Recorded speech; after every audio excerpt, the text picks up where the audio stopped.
You're listening to From the Chair, and I'm your host, Mike Hamilton. Join us each episode as we talk to athletic directors from across America. We're going to talk about topics like leadership, career development, issues of the day, and I can promise you we're going to have some fun along the way too.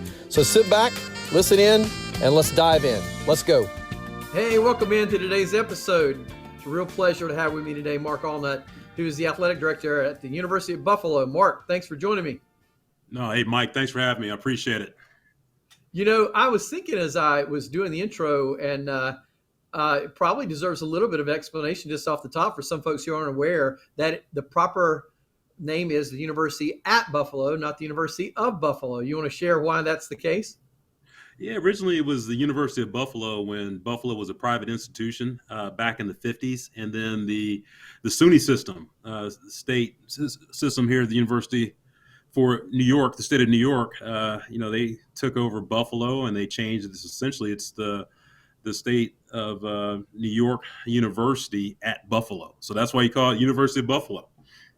Yeah, well, I want to make sure I said it the right way. So appreciate you giving us a little insight there. Hey, look, you've just come off, you're just off a women's basketball search where you hired Becky Burke, and I know you're excited about that. And you know, reading through your process through the media and so forth, I know that you had a number of quality candidates for this role. And, you know, being an AD, that's one of your primary tasks is to hire the right staff, right? And particularly the right head coaches. And, you know, different folks have different ways they go about their process. I'm interested in how you go about the process of analyzing talent, background checks. Do you use a search firm or not? How do you make the decision? What are you looking for? And since this is all really fresh right now with having hired Becky. Yeah, well, Mike, that's a great question. Each process is different. For this process specifically, we didn't use a search firm. Just felt that, understanding where we were with women's basketball, Felicia, Legit Jack, she's been a tremendous coach for us, been here for 10 years, has had opportunities to go elsewhere. Back in the fall when Syracuse made a change in their leadership, we knew that was a high possibility that she would go to Syracuse. That's where she played. She just recently had her jersey in the rafters of the dome, the first female student athlete there, and it's home for her. And first of all, John Wildhack and I, we're very close. Great colleagues. We went through COVID together here in the state of New York. Yeah. So we were, always at each other's, side in terms of how we're going to get through this. But having a conversation with him early on and knew the direction that he was going to go and knew it was going to be wide open search, I had to be very proactive in regards to, trying to find a group of candidates that would be able to, succeed Felicia and be ready to go. But also the same token with this search is you don't know if, number one, she's going to get the Syracuse job or if she's going to stay here. So, my first objective as a leader was to make sure that she was appreciated here. And when I say that is, I was very proactive in meeting with, our president and others and putting together, a strong contract to just be prepared that if for whatever reason Syracuse wasn't the opportunity for her, that, she's valued here. And I wanted to do that before the end of the season. So, you're working on that side of it, but then also the same token, you're also thinking ahead of, okay, what happens if she does go to Syracuse or another school? What does that list look like? And fortunately for me, especially in that sport, I have a lot of relationships with people who are involved, heavily in the sport of women's basketball and, very familiar with coaches. So was able to, you always have that list of people, but then that list expands when you talk to people. And, I was at a point where very, very excited about the list of people that, I was going to contact. But as with every list, it's all about timing. It's all about, fit per se. It's also about other opportunities that, these candidates might have. So, you're going through that. And, as I was going through that, Becky's name, came up to me, and she wasn't part of this initial list that I had, but, doing the research, talking to people, again, we're so blessed to be in this business and able to form, great relationships and great network, but just reaching out to folks in this industry to know more about her and learn more about her. having the conversation, with her AD when it got to the point where I was going to bring her on campus just to know more. And I tell you, it was like I was talking to people, and it was verbatim, what they said about her. So, we go through the process, and she just climbed to the top of it, and very fortunate that when we offered her, that she took the position, and she's been here now a couple weeks and has hit the ground running with, obviously our roster with a recruiting put together staff, and very excited to have her on board. But to your original question, this was a search that felt, again, we can just keep it internal. No need for a search firm to assist with this. But there are some searches where when you're trying to find that talent, get to know more, especially in regards to background, what have you, where search firm is needed. But in this case, it wasn't, and we feel like we landed a very good one in Becky Burke. Yeah. So Mark, I think that there are a number of factors that go into making a selection, right? You've got cultural fit, you've got maybe their coaching tree, who they've been associated with over time, their recruiting plan, have they recruited in the geographic area, the places where they've played, the places where they've coached. Maybe if they've been a head coach before, their record against competition or common competition. Sometimes it's actually a gut feel. What stands out for you in this particular search that sort of said, hey, I had a bunch of qualified candidates, but this really stood out in this particular conversation? Well, I think a few things there. Number one is wanted someone that was going to be a reflection of their team. The team's going to be a reflection of her. Someone who's energetic. Someone who rolls up their sleeves. Gets after it. Someone that even from a mentoring standpoint, the student athletes can see that this person's been there, done that. Played at the highest level at Louisville. Was in the championship game, was in the Elite Eight, so it's been there. But then, the part of it that really intrigued me was, even at such a young age, just being a program builder, starting a program from scratch. Embry-Riddle Aeronautical College, NAIA program. They essentially probably just gave her basketball and said, hey, you know what, you start this program. And, within 3 years, that's a top 25 NAIA program. Goes to Charleston, Division II, program in West Virginia, and, has a tremendous turnaround there. But also, when you're doing more research, you look at Charleston, you look at that roster, you see that, she's recruited kids from Ohio, from Pennsylvania, from the Northeast, similar areas where Buffalo, recruits, and even going to, USC Upstate, looking at roster being very diverse, but then also seeing that, we know that a recruiting base was not just, South.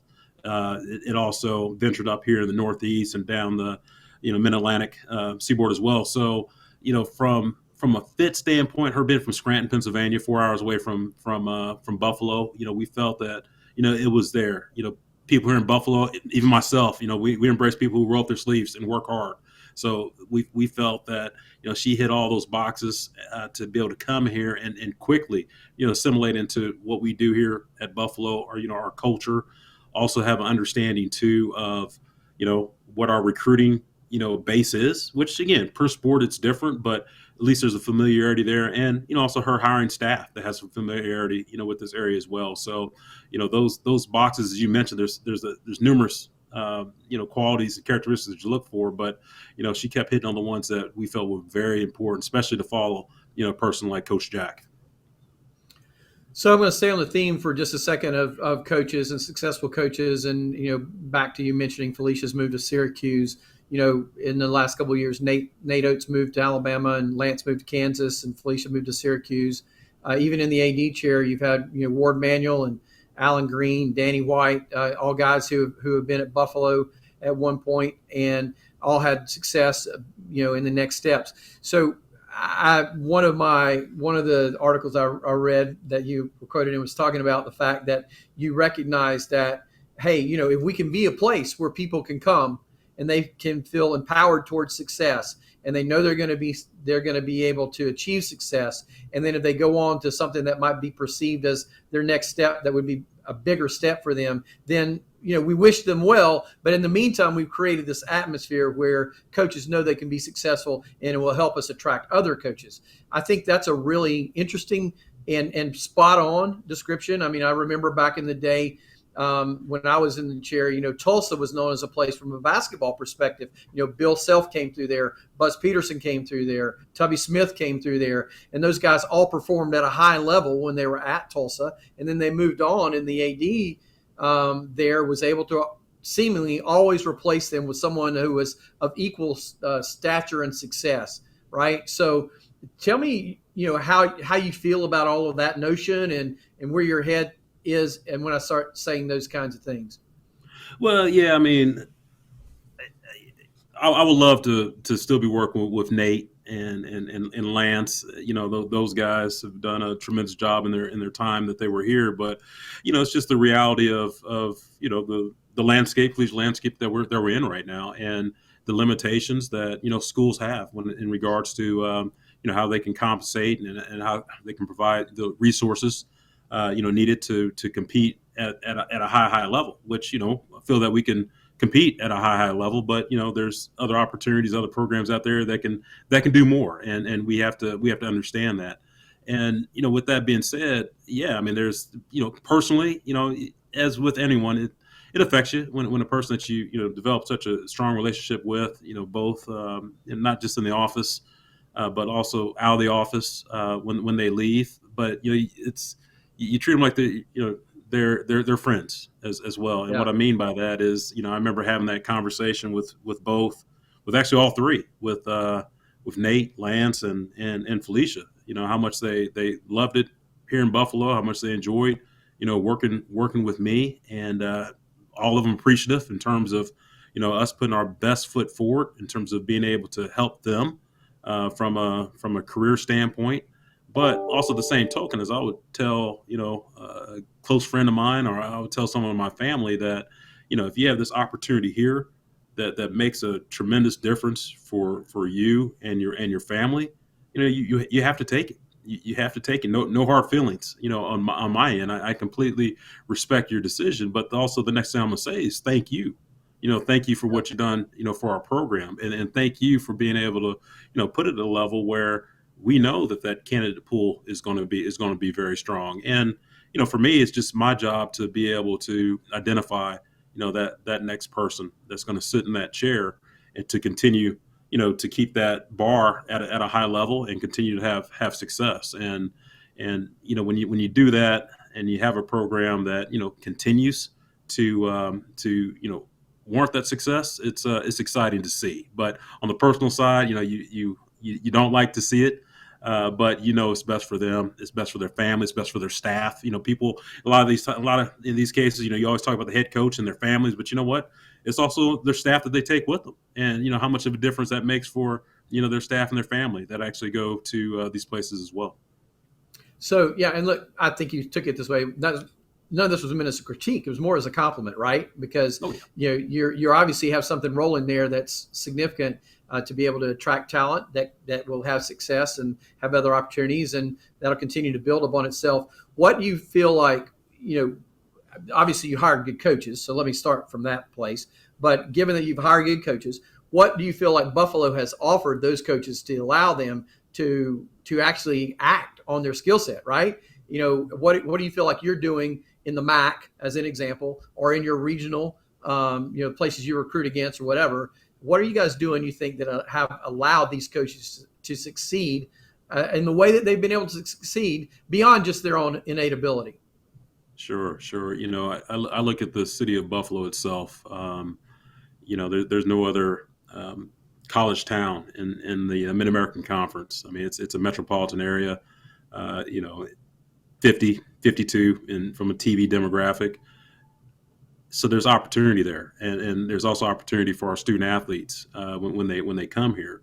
And as we always talk about in our head coaches meetings, or even the one-on-one meetings I have with our various coaches, it's about getting those student athletes here, and not just seeing a Bills game, Orchard Park, where people are slipping and sliding around in a foot of snow, whatever the case is. It's actually coming to the city and understanding what opportunities are out there. And when a coach gets here and realizes the people that are here, and the people that are willing to step up and support, they feel that they can have success. And then how I operate and how I lead is, I'm that person that, hey, you don't work for me, I work with you. We're here together. I'm here to support you. You're the CEO here. I'm not going to be the micromanager, asking you, hey, what type of defense you're running? Why aren't you running this offense? Why aren't you playing this kid?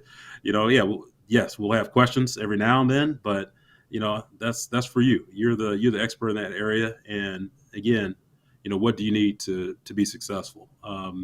Example there is working with Lance. It was a plan. The 3 years that we worked together, it was something new for our student athletes every year. And I give credit to Alden and Danny opening up the being able to at least put in motion our indoor facility, Murchie Family Fieldhouse. But that opened during my tenure, which made an incredible difference.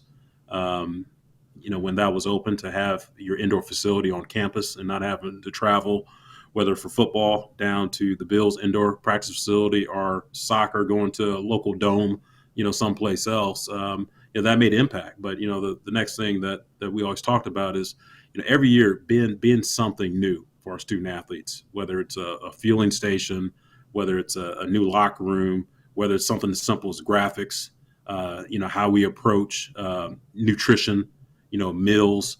So that's key. That's key. So, when you become stagnant and just leave it to the coach to, hey, figure this out, you're not going to have too much success. It's working together, having a shared vision, and having those steps in terms of what year 1 through year 5 will look like. And those are the conversations that Becky and I had during just the interview process. Is I want to hear your vision for UB basketball, and here's where I can help, or here's obviously my thoughts on how we can move forward together. So it's definitely shared responsibility that we both have to embrace, and we've done that with our coaches, and then also understanding that at the end of the day, they are allowed the autonomy to be able to come to tell me what they feel is best for their program. And if it's a situation where, yeah, that makes a lot of sense,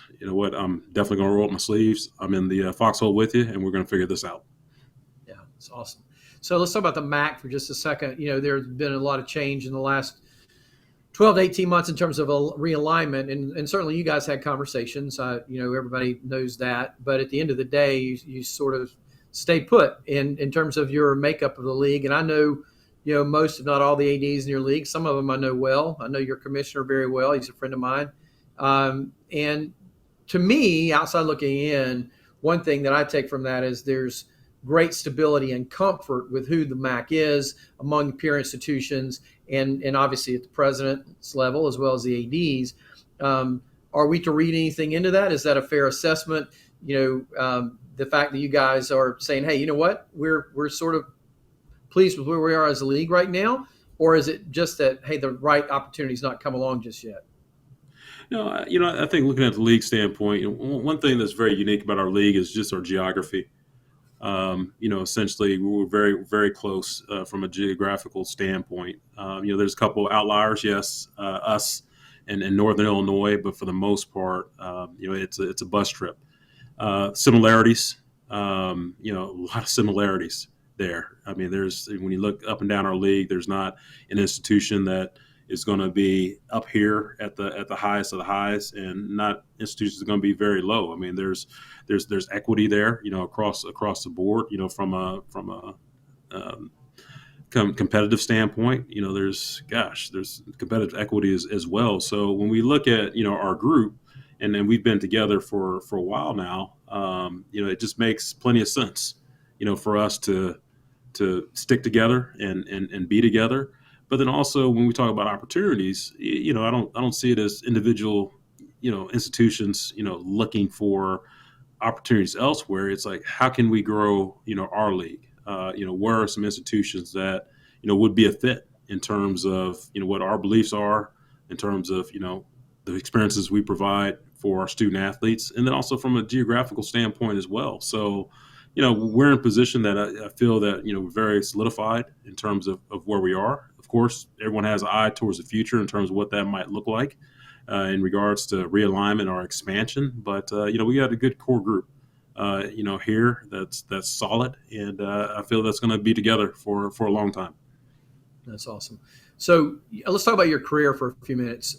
You played ball at Mizzou, worked at Mizzou under Mike Alden. You eventually became the athletic director at SEMO, then went to Memphis, and then I think from Memphis you came to Buffalo. Let's go back to Mizzou first. Mark, it's no secret there are a number of folks in this industry that have, I would call, disciples of Mike Alden, who worked with Mike Alden. I think Mike left the industry much too young, in my opinion. I think so highly of him. But I know he's doing great things now. I've talked to him periodically over the years, and I know he's doing some good things outside of athletics. What did Mike Alden mean to your career in terms of getting? Well, he meant a lot, Mike, and I can go on. This could be the entire podcast, to be honest with you. What Mike meant for me.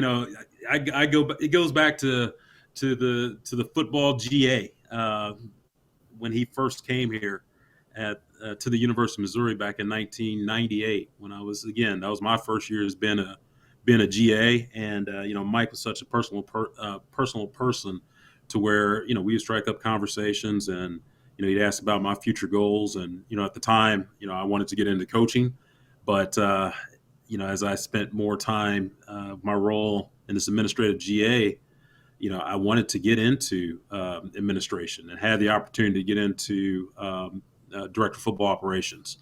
Everything's about timing, it seems like, in this business, but that position opened up, and I did that. But just during that time, for whatever reason, I think he just had a keen eye on me in terms of how I worked and how I presented myself and interacted with others. And we had a conversation one day about what do you want to do? And I said, hey, Mike, I want to sit in your seat, right there. And he said, okay, well, in order to do that, I mean, Mike, he just laid out a plan, as he laid out plans for probably Witt and Mario and Doug Gillen, Brian Maggart, everybody that's out there. And I know I'm missing a few, but was able to start doing that. And then there was an opening in his administration as a senior associate athletics director. Actually, at the time, that's when Mario left to go to Southern Illinois, and Ed Stewart left to go to the Big 12, and put me in a role which I'm so appreciative of, because it wasn't strictly internal. Had some internal components, but also had some external responsibilities, and it really just laid the groundwork for me. And he would do simple things in terms of wanted me to have 4 speaking engagements every month. And at the time, I'm like, Mike, that's too many. I can't do that. I mean, I'm going to do that. But you know what? It came like second hand for me to be able to do that. And that prepared me, obviously, to be in the role that I'm in today, and even previous from now, to be comfortable, speaking in front of people and in various, in various means there. So, I mean, that's just one small example. And he'd always say that, I remember when I was, going after that SEMO job, he'd always use the term over-prepared. You're over-prepared for it, be comfortable when you're there in the interview process. And no doubt in my mind, you have that. So when I was named AD, actually April 19th of 2012 at SEMO, I mean, he was there for my press conference. And that meant a lot for me in terms of, just understanding what he did for me. So, you take a lot, from him, you learn a lot from him, but also the same token, I can say that, all those names that I mentioned, and, forgot to mention Ross Bjork and Laird Veach as well. Sarah Baumgartner is doing a great job at Texas. We're all different too. We're not all, Mike Alden's running around. We each learn, so much from him, and took our pieces and really, we're us. I'm Mark Alnutt, that was fortunate enough to have a great mentor and friend in Mike Alden. It's an impressive list, Mark, when you start thinking about those names you just rolled off, right? It's a long list. So you go to SEMO and you're the athletic director, and then you actually pivot back to Memphis as a deputy AD, senior associate AD. Talk about going from an AD role in an FCS environment and going back to, I don't even like to use the word back, okay, but going back to, a different role at a place like Memphis, the learning or the gap that filled in for you in your learning experience and ultimately leading you to your job at Buffalo. Yeah, well, again, so appreciative of Tom Bowen. When they approached me about that opportunity, it was one of those things where, family and I we enjoyed living in Cape Girardeau and doing the things that we were doing in SEMO. But when that opportunity presented itself, for me, I took it as okay. We all talk about gosh, climbing to the chair, so to speak, getting to that chair. That being the ultimate opportunity, ultimate goal is getting the chair. But when I thought about this opportunity when it was presented in front of me was, there's so much more out there that I wouldn't have had the opportunity to be able to do, at SEMO. Fundraise at a high level, be associated with a national brand that has that opportunity to hire high profile coaches, understanding more from the external standpoint, being able to understand that we had to reseat the lower bowl of the Liberty Bowl because we added chair back. So understanding a process like that, which would never have the opportunity to do that at SEMO. So when you take on an opportunity like that, and then you also are working with somebody besides Mike Alden, working with Tom Bowen, which you're able to understand his leadership qualities and leadership skills, and be able to help mold you even more. It was an incredible opportunity. You grow your network as well. Being able to work with folks in the American, obviously we're Memphis situated, working with folks in the Southeast Conference as well. So to me, it was like, just, what are those steps that when I sat down across from Mike Alden and said, hey, I want to sit in your chair, just felt that, in order for me to do that, I might have to relinquish the chair, so to speak, at SEMO to take an opportunity to be a deputy at Memphis with the FBS program and see what those opportunities might present themselves, which, for me, it led to Buffalo. But again, incredible experience that I had at Memphis, that my family and I had at Memphis, that, I feel that if it wasn't for Memphis, I wouldn't be here where I am now. It's a great path, man. Okay, so one final question I've got to hit you on. So you were a student athlete, and you work now, 4 different campuses. You have at least one child that has been or is a student athlete. I think your son plays football maybe at SEMO. Is that correct? Yeah, he did. He did. He Okay. was at SEMO. He plays football for SEMO for 2 years. He just actually Okay, so retired you've this had past season.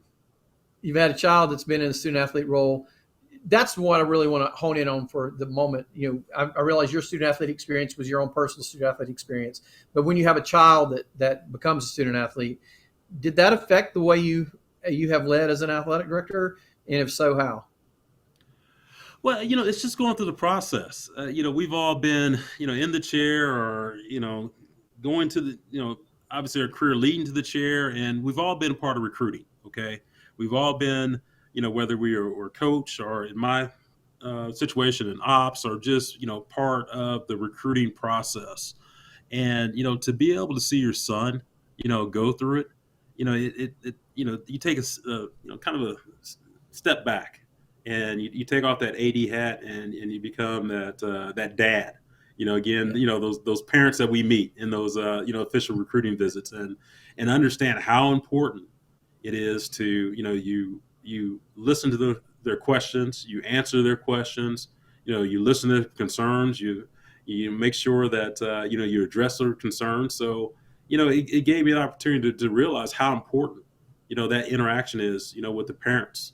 The parents, obviously student athlete makes that choice, but the parents have to feel comfortable as well. And going through that process with him, and being a part of it, it was phenomenal. And I've taken just that experience and still have that with me when I'm meeting with our recruits and our parents, because now you understand where the parents are coming from. Especially in my case, heck, I was living in New York, and he's halfway across the country in Missouri, and just making sure that he's getting taken care of how he should be taken care of. And that's something that I feel is very important. And even better than that, he got there in 2019, and obviously COVID 2020, and he had an FCS program that played spring. They played in the spring semester back in 2021. So, the coolest thing was just sitting around on Saturdays, nothing else going on, and turn on ESPN Plus and just watching those games. And I still remember this day where we're watching the game, and it's my other son who's like, "Well, wait a second, that's number 53 out there." We're like, "What? What do you mean it's number 53 out there?" It was on kickoff return, and we paused and we rewind it, and lo and behold, it's him, and he's getting his first collegiate snap on kickoff return, and it was just such a thrill. And I remember us getting him on speakerphone. It was FaceTime actually, hour or so after the game, and just how so excited he was to really work that hard to be able to get on the field in the special teams role. So very proud of him and very proud of his journey. Like I say, he's not playing anymore, but at least he had that opportunity, and I know that's something he's always going to remember. Good for him, and glad you guys were able to have that moment. Hey, look, this has flown by, Mark. I really appreciate you joining me today. You've offered some good insight, not only your own career, but also what's happening at Buffalo, and it's obvious that you're doing a tremendous job there, and you guys have got a great program with a lot of things happening. So thanks for taking the time out. No, hey, Mike, I definitely appreciate it. I watched these, and I was thrilled to when your folks reached out to invite me on as a guest. So thank you very much. Well, we'll hope to see you live somewhere soon rather than just on a Zoom screen. But, hey, this has been From the Chair with Mike Hamilton. Today's guest has been Mark Alnutt, the athletic director at the University at Buffalo. Mark, thanks again for joining me. We'll see you next time, folks. Take care.